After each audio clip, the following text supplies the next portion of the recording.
কারাগারে থেকে বিরাট বিক্ষোভের ডাক দিয়েছেন পাকিস্তানের সাবেক প্রধানমন্ত্রী ও তেহরিক-ই-ইনসাফের প্রতিষ্ঠাতা ইমরান খান। তার এই আহ্বানে রাজপথে নেমে এসেছে হাজারো নেতাকর্মী। গণহারে গ্রেপ্তারের পরও ঠেকানো যায়নি এ স্রোত। উত্তাল হয়ে উঠেছে পাকিস্তান। নেতাকর্মীদের সঙ্গে সংঘর্ষে দেশটিতে একজন পুলিশ সদস্য নিহত হন। এছাড়া আহত হয়েছেন আরও কয়েকজন।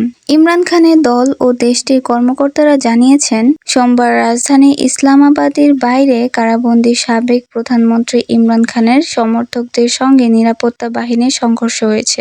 এতে অন্তত একজন পুলিশ কর্মকর্তা নিহত হয়েছেন। এ সময় আহত হয়েছেন আরও কয়েকজন মানুষ।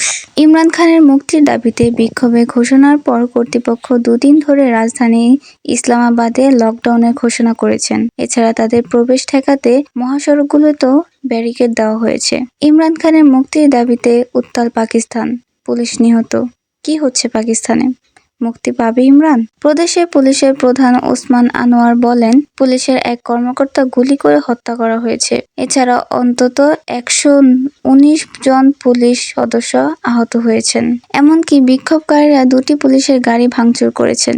ইসলামাবাদের বাইরে এবং পাঞ্জাবের এসব ঘটনা ঘটেছে। তিনি বলেন, আহতদের মধ্যে 2 জন পুলিশ কর্মকর্তার অবস্থা গুরুতর।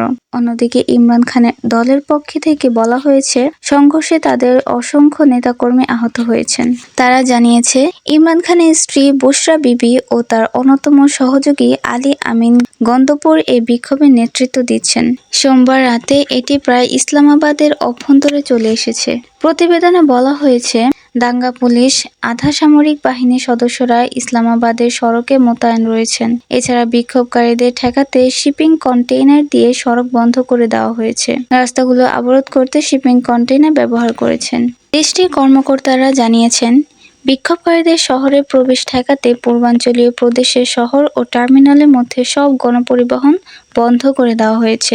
পাকিস্তানের প্রতিরক্ষা মন্ত্রী খাজা মোহাম্মদ আসিফ জিও নিউজকে বলেন, নিয়ন্ত্রণে সরকার ইমরান খানের দলের নেতাদের সঙ্গে আলোচনায় এসেছেন। এ বিষয়ে আন্তরিক, তবে এখনো কোনো কাজে দেয়নি।